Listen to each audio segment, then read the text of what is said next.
मुंशी प्रेमचंद की लिखी कहानी सवा सेर गेहूँ। किसी गांव में शंकर नाम का एक कुर्मी किसान रहता था। सीधा साधा गरीब आदमी था। अपने काम से काम, न किसी के लेने में न देने में। छक्का पंजा न जानता था। छल प्रपंच की उसे छूत भी न लगी थी। ठगे जाने की चिंता न थी। ठग विद्या न जानता था। भोजन मिला खा लिया, न मिला चबेने पर काट दी। चबेना न मिला तो पानी पी लिया और राम का नाम लेकर सो रहा। किंतु जब कोई अतिथि द्वार पर आ जाता था तो उसे निवृत्ति मार्ग का त्याग करना पड़ता था। विशेषकर जब कोई साधु महात्मा पदार्पण करते थे तो उसे अनिवार्यतः सांसारिकता की शरण लेनी पड़ती थी। खुद भूखा सो सकता था, पर साधु को कैसे भूखा सुलाता। भगवान के भक्त ठहरे। एक दिन संध्या के समय एक महात्मा ने आकर उसके द्वार पर डेरा जमाया। तेजस्वी मूर्ति थी। पीताम्बर गले में, जटा सिर पर, पीतल का कमंडल हाथ में, खड़ाऊ पैर में, ऐनक आँखों पर। संपूर्ण वेश उन महात्माओं का सा था जो रईसों के प्रसादों में तपस्या, हवा गाड़ियों पर, देवस्थानों की परिक्रमा और योग सिद्धि प्राप्त करने के लिए रुचिकर भोजन करते हैं। घर में जौ का आटा था। वह उन्हें कैसे खिलाता। प्राचीन काल में जौ का चाहे जो कुछ महत्व रहा हो, पर वर्तमान युग में जौ का भोजन सिद्ध पुरुषों के लिए दुष्पाच्य होता है। बड़ी चिंता हुई, महात्मा जी को क्या खिलाऊं। आखिर निश्चय किया कि कहीं से गेहूं का आटा उधार लाऊं, पर गांव भर में गेहूं का आटा न मिला। गांव में सब मनुष्य थे, देवता एक भी न था, अतः देवताओं का पदार्थ कैसे मिलता। सौभाग्य गांव के विप्र महाजन के यहाँ से थोड़े से गेहूं मिल गए। उसने सवा सेर गेहूं उधार लिया और स्त्री से कहा कि पीस दे। महात्मा जी ने भोजन किया, लंबी तान कर सोए। प्रातःकाल आशीर्वाद देकर अपनी राह ली। विप्र महाजन साल में 2 बार खलियानी किया करते थे। शंकर ने दिल में कहा, सेर गेहूँ इन्हें क्या लौटाऊं। पसेरी के बदले कुछ ज़्यादा खलिहान दे दूंगा। यह भी समझ जाएंगे, मैं भी समझ जाऊंगा।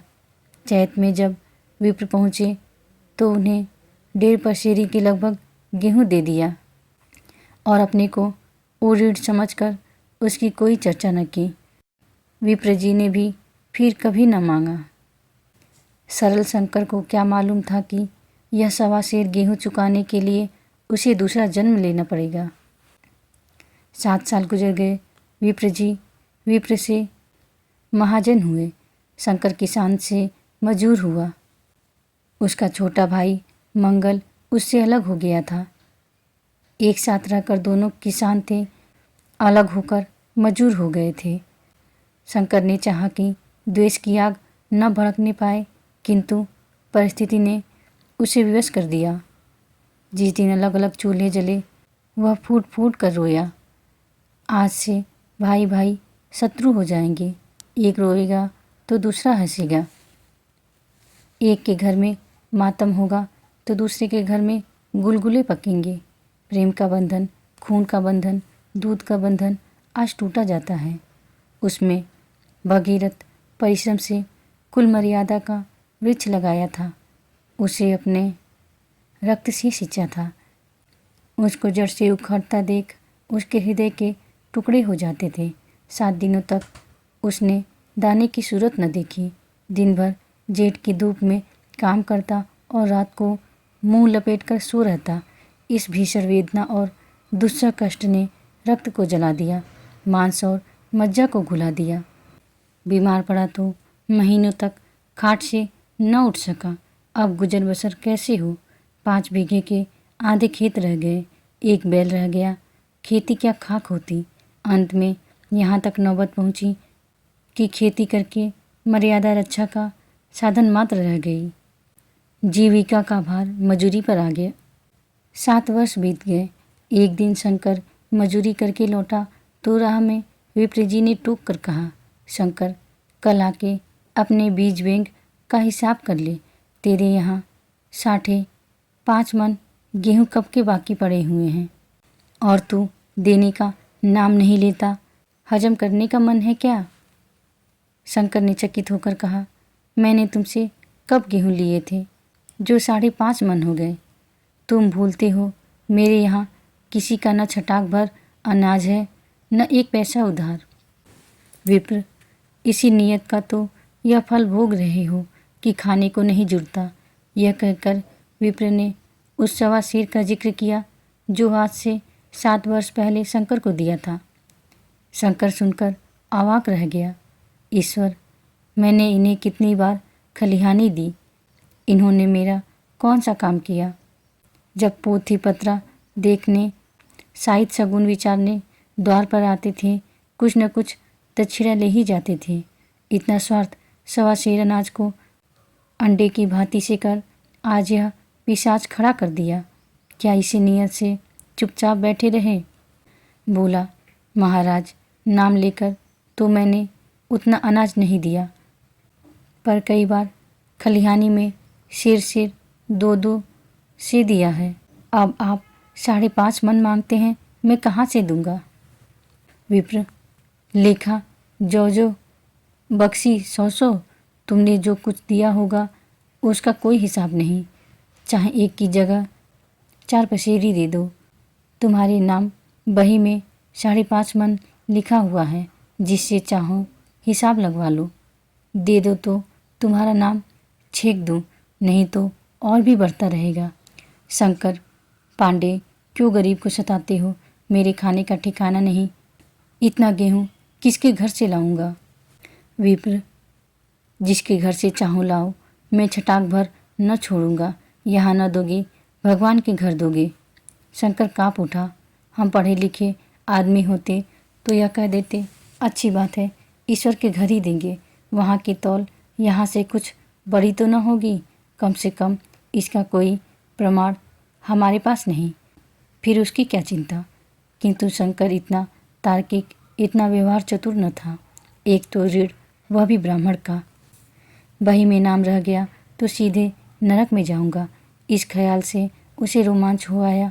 बोला, महाराज, तुम्हारा जितना होगा दूंगा, ईश्वर के यहाँ क्यों दे? इस जन्म में तो ठोकर ही खा रहा हूँ, उस जन्म के लिए क्या बोऊँ? मगर यह कोई नियाव नहीं है। तुमने राई का पर्वत बना दिया। ब्राह्मण होके तुम्हें ऐसा नहीं करना चाहिए था। उस घड़ी तगादा करके ले लिया होता तो आज मेरे सिर पर इतना बड़ा बोझ क्यों पड़ता? मैं तो दूंगा, लेकिन तुम्हें भगवान के यहाँ जवाब देना पड़ेगा। विप्र, वहाँ का डर तुम्हें होगा, मुझे क्यों होने लगा? वहाँ तो सब अपने ही भाई बंधु हैं। ऋषि मुनि सब तो ब्राह्मण ही हैं, देवता भी ब्राह्मण हैं। जो कुछ बिगड़ेगी संभाल लेंगे। तो कब देते हो? शंकर, मेरे पास रखा तो नहीं, किसी से मांग जांच कर लाऊंगा तभी न दूंगा। विप्र, मैं यह न मानूंगा। 7 साल हो गए, अब एक दिन का भी मुलाहिजा न करूंगा। गेहूँ नहीं दे सकते, दस्तावेज लिख दो। शंकर, मुझे तो देना है, चाहे गेहूँ लो चाहे दस्तावेज लिखाओ। किस हिसाब से दाम रखोगे? विप्र, बाजार भाव 5 सेर का है, तुम्हें 5.25 सेर का काट दूंगा। शंकर, जब दे ही रहा हूँ तो बाजार भाव काटूंगा। पाव भर छुड़ाकर क्यों दोषी बनूं? हिसाब लगाया तो गेहूं का दाम 60 रुपये हुए। 60 रुपये का दस्तावेज लिखा गया। 3 रुपया सैकड़े सूद। साल भर में न देने पर सूद का दर 3.5 रुपये सैकड़े। 12 आने का स्टाम्प। 1 रुपया दस्तावेज की तहरीर शंकर को ऊपर से देनी पड़ी। गांव भर ने विप्र की निंदा की, लेकिन मुंह पर नहीं। महाजन से सभी को काम पड़ता है, उसके मुंह कौन आए? शंकर ने साल भर कठिन तपस्या की। मियाद के पहले रुपया अदा करने का उसने व्रत सा कर लिया। दोपहर को पहले भी चूल्हा न जलता था, चबेने पर बसर होती थी। अब वह भी बंद हुआ। केवल लड़के के लिए रात को रोटियां रख दी जाती। पैसे रोज का तंबाकू पी जाता था। यही एक व्यसन था जिसका वह कभी त्याग न कर सका था। अब व्यसन भी इस कठिन व्रत के भेंट हो गया।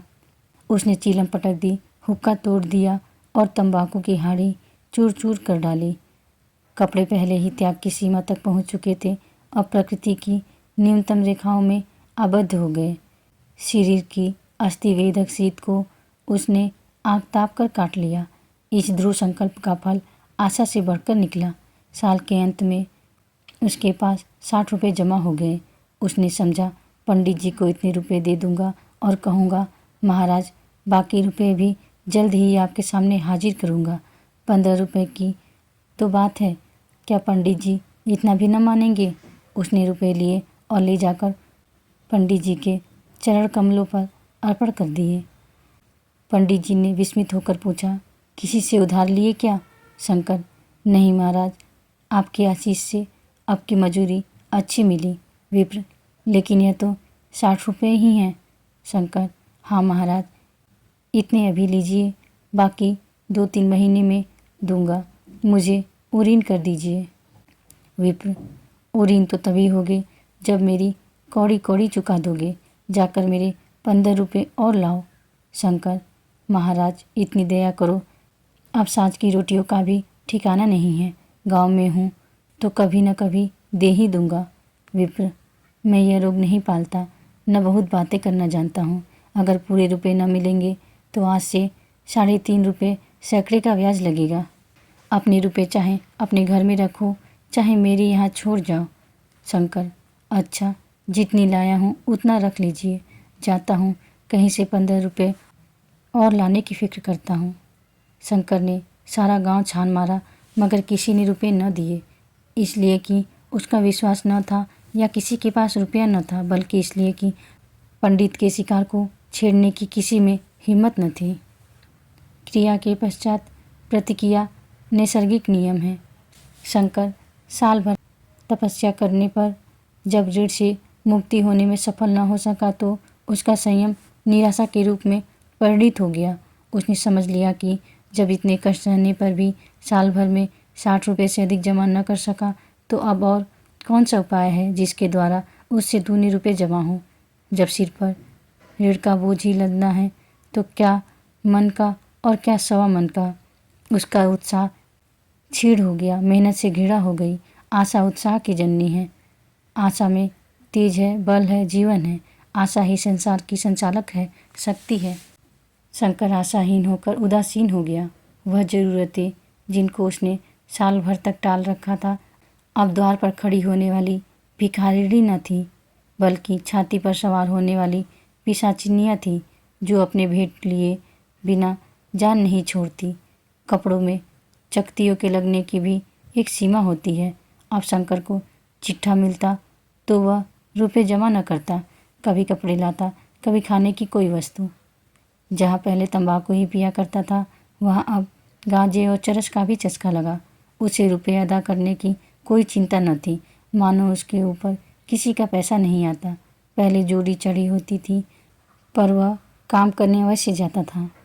अब काम पर न जाने के लिए बहाना खोजा करता। इस भांति 3 वर्ष निकल गए। विप्र जी महाराज ने एक बार भी तकाजा न किया। वह चतुर शिकारी की भांति अचूक निशाना लगाना चाहते थे। पहले से शिकार को चौकन्ना करना उसकी नीति के विरुद्ध था। एक दिन पंडित जी ने शंकर को बुलाकर हिसाब दिखाया। 60 रुपये जो जमा थे वह मिन्हा करने पर शंकर के जेब में 120 रुपये निकले। शंकर, इतने रुपए तो उसी जन्म में दूंगा, इस जन्म में नहीं हो सकते। विप्र, मैं इसी जन्म में लूँगा, मूल न सही सूद तो देना ही पड़ेगा।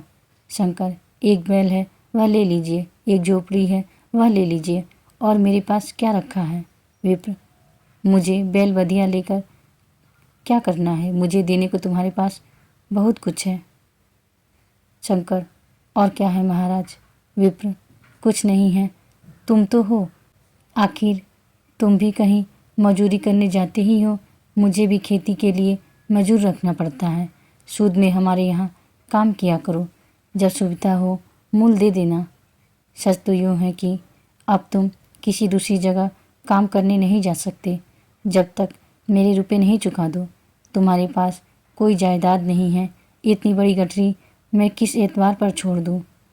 कौन इसका जिम्मा लेगा कि तुम मुझे महीने महीने सूद देती जाओगे और कहीं कमाकर अब तुम मुझे सूद भी नहीं दे सकते, तो मूल की कौन कहे?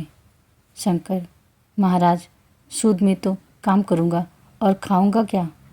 विप्र, तुम्हारी घरवाली है, लड़के हैं, क्या वे हाथ पांव कटा के बैठेंगे? रहा मैं तुम्हें आधे से जौ रोज कलेवा के लिए दे दिया करूँगा। ओढ़ने को साल में एक कंबल पा जाओगे, एक मिर्जई भी बनवा दिया करूँगा। और क्या चाहिए? यह सच है कि और लोग तुम्हें 6 आने रोज देते हैं, लेकिन मुझे ऐसी गरज नहीं है। मैं तो तुम्हें अपने रुपए भराने के लिए रखता हूँ। शंकर ने कुछ देर तक गहरी चिंता में पड़े रहने के बाद कहा, महाराज, यह तो जन्म भर की गुलामी हुई। विप्र, गुलामी समझो चाहे मजूरी समझो, मैं अपने रुपए भराए बिना तुमको कभी न छोड़ूंगा। तुम भागोगे तो तुम्हारा लड़का भरेगा। हाँ, जब कोई न रहेगा तब की दूसरी बात है। इस निर्णय की कहीं अपील न थी। मजूर की जमानत कौन करता? शरण न थी, भागकर कहाँ जाता? दूसरे दिन उसने विप्र के यहाँ काम करना शुरू कर दिया। 1.25 सेर गेहूँ की बदौलत उम्र भर के लिए गुलामी की बेड़ी पैरों में डालनी पड़ी। उस अभागे को अब अगर किसी विचार से संतोष होता था तो यह था कि यह मेरे पूर्व जन्म का संस्कार है। स्त्री को वे काम करने पड़ते थे जो उसने कभी न किए थे। बच्चे दानों को तरसते थे, लेकिन शंकर चुपचाप देखने के सिवा और कुछ न कर सकता था। गेहूं के दाने किसी देवता के साप की भांति आजीवन उसके सिर से न उतरे। शंकर ने विप्र जी के यहाँ 20 वर्ष तक गुलामी करने के बाद इस दुस्साह संसार से प्रस्थान किया। 120 रुपये अभी तक उसके सिर पर सवार थे। पंडित जी ने उस गरीब को ईश्वर के दरबार में कष्ट देना उचित न समझा। इतने अन्यायी नहीं, इतने निर्दय वे न थे। उसके जवान बेटे की गर्दन पकड़ी। आज तक वह विप्र जी के यहाँ काम करता है। उसका उद्धार कब होगा भी या नहीं, ईश्वर ही जाने। इस वृत्तांत को कपोल कल्पित न समझिए, यह सत्य घटना है। ऐसे शंकरों और ऐसे विप्रों से दुनिया खाली नहीं है। आप सुन रहे थे मुंशी प्रेमचंद की लिखी कहानी 1.25 सेर गेहूँ। कहानी सुनने के लिए धन्यवाद।